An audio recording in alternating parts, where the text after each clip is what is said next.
pasukan sekutu datang ke Indonesia untuk melucuti tentara Jepang dan membebaskan orang-orang Eropa yang menjadi tawanan perang. Di antara tawanan-tawanan ini terdapat juga orang-orang Belanda. Sebelum tentara sekutu datang, orang-orang Indonesia sudah mengambil senjata-senjata dari Jepang. Hal ini yang tidak disukai sekutu. Mereka ingin semua senjata di tangan mereka karena mereka datang sebagai pemenang perang.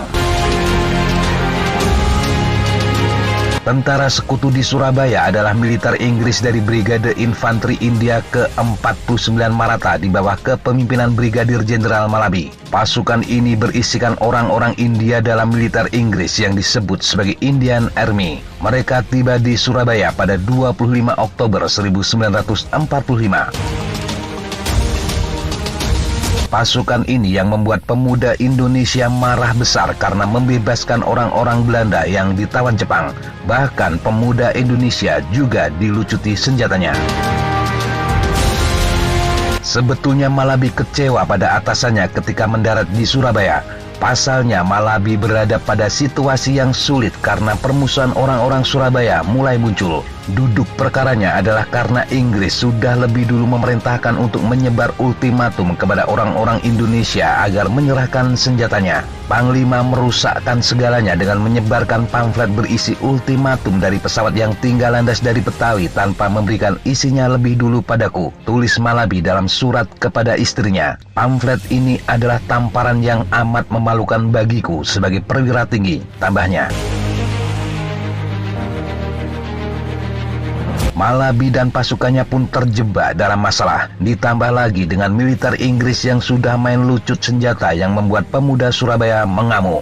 Surabaya pun akhirnya panas. Terjadi pertempuran 3 hari antara Brigade ke-49 dengan pejuang Republik Indonesia dari berbagai elemen. Mantan Letnan Kolonel A.J.F. Dalton menyebut 3 hari itu sebagai neraka. Setiap pos militer Inggris yang terkepung sudah pasti akan dihancurkan. Sumber-sumber Indonesia menyebut ketika itu sekitar 28 hingga 29 Oktober 1945, Inggris kewalahan dan hampir habis di Surabaya. Terjepitnya Brigade ke-49 di Surabaya membuat pemimpin militer Inggris di Jakarta, Mayor Jenderal Houghton, mengajak pemimpin Republik Indonesia di Jakarta untuk berunding. Setelah kedatangan Presiden Soekarno dan pejabat lain di Surabaya, terbentuklah biro khusus yang dapat menjadi kontak yang menengahi konflik antara militer Inggris dan pemuda Surabaya. Mereka yang duduk dalam biro dari pihak Indonesia terdapat Gubernur Suryo, Presiden Sudirman, Muhammad Mangkudiprojo, Dul Arnowo, Ruslan Abdul Ghani, Armaji, Suyono, Kusnandar, dan juga Sungkono. Sedangkan dari pihak Inggris terdapat Brigadir Jenderal Malabi, Kolonel L.H. Opux, Wing Commander Group Mayor M. Hobson, dan Kapten Hasau. Untuk mengupayakan perdamaian di Surabaya, mereka melakukan pawai bermobil di Surabaya pada 30 Oktober 1945. Malabi dan Dul Arnowo sempat duduk berdua di kap mesin sebuah mobil.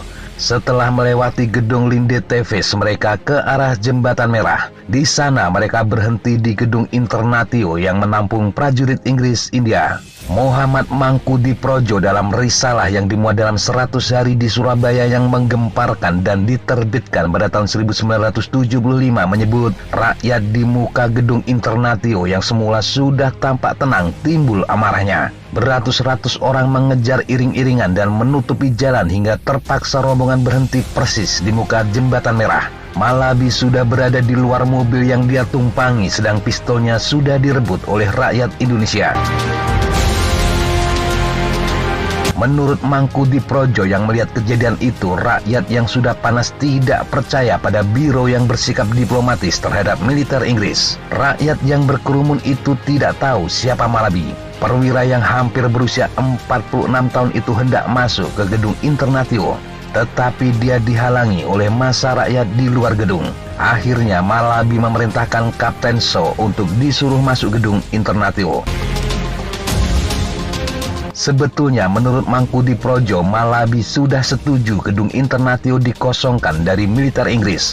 Mangkudiprojo sendiri memasuki gedung untuk ikut berunding.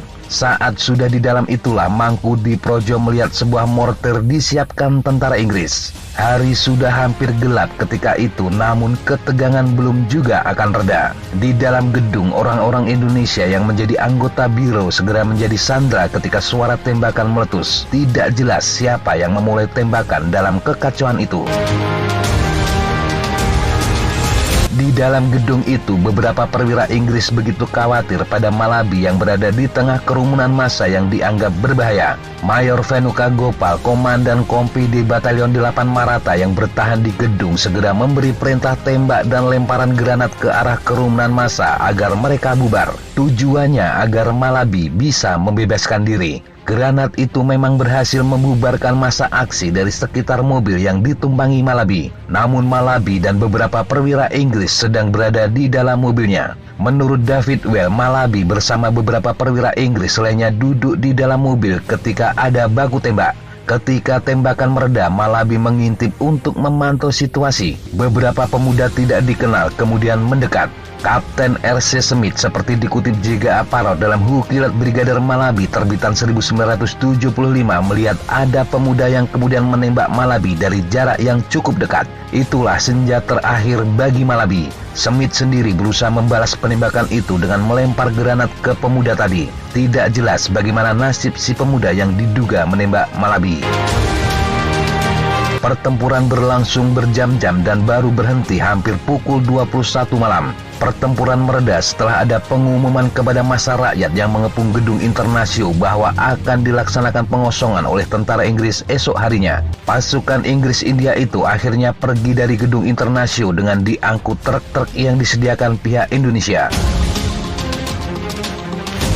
Sebelum keluar dari gedung pada malam pertempuran itu, Smith sempat berbicara dengan perwira Inggris yang mengabarinya soal kematian Malabi. Perwira itu mengancam bahwa kematian perwira tinggi Inggris pasti akan dibalas tentara kerajaan Inggris dari darat, laut, maupun udara.